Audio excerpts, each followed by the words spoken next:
معقولة واحد شيال في سوق يبقى وزير لأكبر دولة في عصره؟ مش بس كده، ويسيب لنا رسالة مخفية نقراها بعد ما يموت ب900 سنة، ويسيبها لنا في جامع الأقمر اللي وراه قصة عجيبة. ما تيجوا نعرف.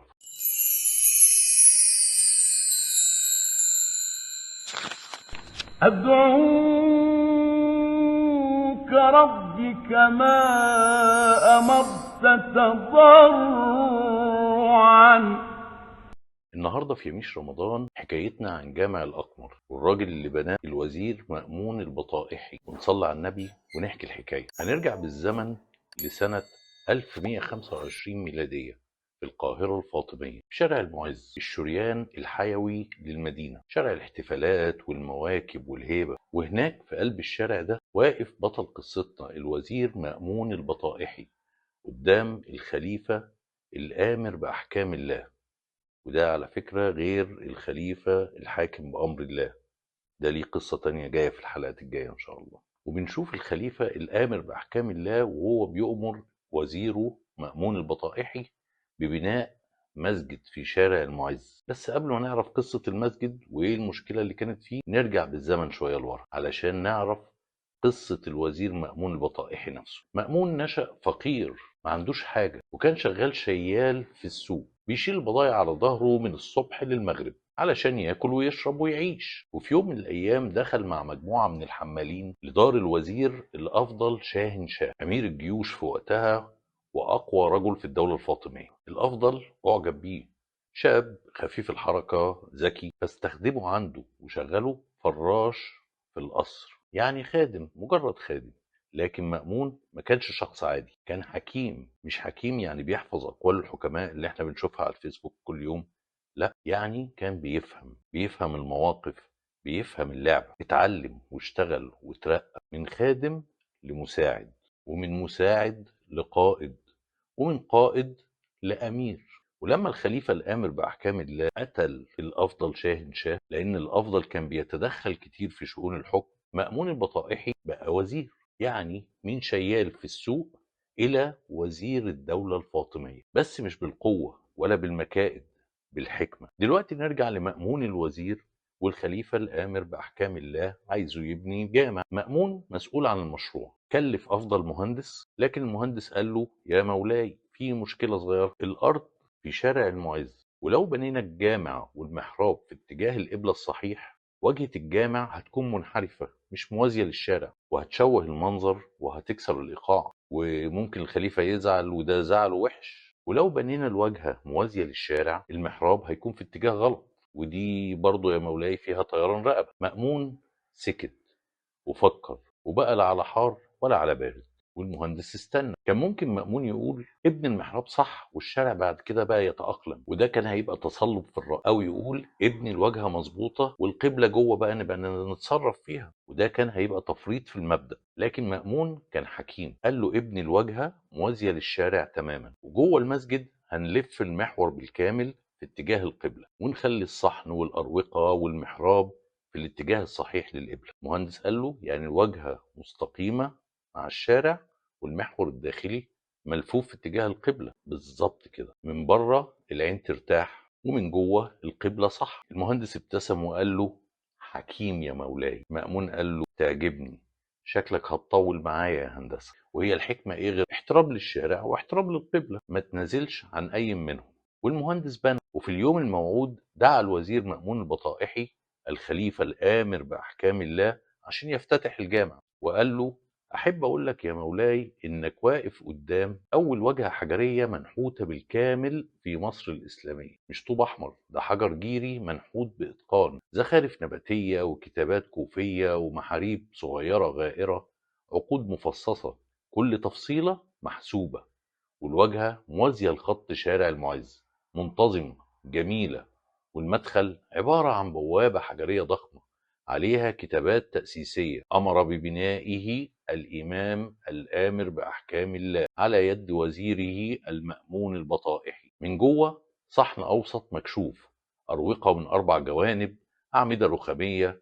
لكن كمان يا مولاي لو دققت النظر هتلاحظ إن المحور الداخلي ملفوف بزاوية واضحة، الصحن مش موازي للواجهة، الأروقة منحرفة شوية، يوان القبلة في الاتجاه الصحيح تماما، والنتيجة من بره العين مرتاحة، الواجهة متسقة مع خط الشارع، ومن جوه المصلي واقف في اتجاه القبلة الصحيح. الخليفة الآمر بأحكام الله انبهر وقال له: عملتها ازاي دي يا مأمون؟ مأمون قال له: بالحكمة يا مولاي. قال له: نعم يا اخويا. قال له: حكمتك طبعا يا مولاي. وهنا الخليفة قال له: تعجبني، شكلك مطول معايا يا مأمون. والعجيب انه من جمال وروعة واجهة الجامع الأقمر انه لما تم بناء المتحف القبطي سنة 1900 ميلادية تم اقتباس نفس تصميم واجهة جامع الأقمر علشان تكون واجهة المتحف القبطي، مع تغيير الكتابات الإسلامية إلى أخرى مسيحية. جامع الأقمر بيعلمنا درس: الحكمة مش إنك تحفظ أقوال، الحكمة مش إنك تنصح الناس، الحكمة إنك تفهم الموقف، تفهم الأطراف، تلاقي الحلول الممكنة الإبداعية، وتختار الحل اللي بيحترم كل الأطراف.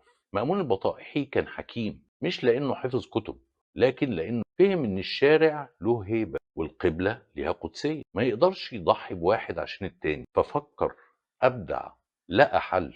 ودي الحكمة. الحكمة مش تصلب أعمى، أنا صح وإنت غلط، ولا تنازل كامل، خلاص بقى أنا هسكت. لا، الحكمة إنك تلاقي الطريقة اللي تحقق بيها الاتنين. دلوقتي تلاقي على السوشيال ميديا صفحات اسمها حكم ومواعظ، أو حكم أقوال الفلاسفة، أو اقتباسات منسوبة لأرسطو وسقراط وشريف عقل. لا لا، مش هتلاقي شريف عقل. كلام جميل لكن مفيش حكمة. ليه؟ لأن الحكمة مش كلام، الحكمة فعل. ممكن تحط 1000 مقولة عن الصبر، وأول ما حد يغلط فيك تعمل له بلوك. ممكن تكتب عن أهمية الحوار مع الآخر، وفي التعليقات تشتم اللي مختلف معاك. عارفين لو حد اختلف معايا في التعليقات، ده مش حكمة. الحكمة الحقيقية إنك تواجه موقف صعب وتلاقي الحل اللي يحفظ مبادئك ويحترم الواقع. كل يوم بنواجه خلافات في السياسة، في الدين، في الرياضة، في كل حاجة، ومعظم الناس بتتعامل مع الخلافات دي بطريقة من اتنين: يا إما تصلب أعمى، أنا صح وإنت غلط وخلصت يا معلم والعلاقة تنتهي، يا إما تنازل كامل، نسكت ونبلع مبادئنا علشان ما نزعلش حد. لكن الحكمة بتعلمنا طريقة تالتة: ممكن نختلف من غير ما نتخاصم، نحترم رأي الطرف التاني زي ما مأمون احترم خط الشارع، ونحافظ في نفس الوقت على مبادئنا زي ما مأمون احترم اتجاه القبلة، ونلاقي طريقة للحوار تحفظ الاتنين. قبل ما نكتب تعليق غاضب أو ننشر رد قاسي، نسأل نفسنا: هل في طريقة أحكم للتعبير عن موقفنا من غير ما نخسر العلاقة أو نتنازل عن مبادئنا؟ الحكمة مش إنك تكسب الجدال، لكن توصل لفهم مشترك، أو على الأقل احترام متبادل. مأمون البطائحي كان حكيم مش لأنه وزير، لكن لأنه فهم إن الحياة مش أبيض وأسود، الحياة فيها رمادي وفيها مساحات للحلول الذكية، وبعت لنا رسالة عن الحكمة في الجامع الأقمر عاشت ل 900 سنة علشان نقراها دلوقتي. جامع الأقمر اللي مبني من 900 سنة شاهد على إن الحكمة أبدية، عاش عصور كتير، فاطميين، أيوبيين، مماليك، عثمانيين، لكنه فضل ثابت. ليه؟ لأنه من البداية اتبنى على فهم مش على عناد. وفي شهر رمضان، شهر التأمل والمراجعة، ممكن نتعلم من المبنى ده إننا نكون حكماء في قراراتنا، متوازنين في تعاملنا مع التحديات، مبدعين في إيجاد الحلول. الحكمة مش ضعف ولا تنازل، والإبداع في التوفيق بين المتناقضات هو أعلى درجات الفهم. جامع الأقمر بيقولك مش كل مواجهة محتاجة صدام، ومش كل اختلاف محتاج حرب. ودي كانت يا سادة يا كرام حكاية الجامع الأقمر في يميش رمضان، تحفة معمارية وعبرة أخلاقية. وهذا ما روته كتب التاريخ. لحظة واحدة بس، في تويست هنا تاريخي بس لازم أقول لك عليه: إن مأمون البطائحي اتقتل في نفس السنة دي، بس دي قصة تانية. وهذا ما روته كتب التاريخ، والعهدة على كاتبها. والسلام عليكم، نشوفكم بكرة إن شاء الله.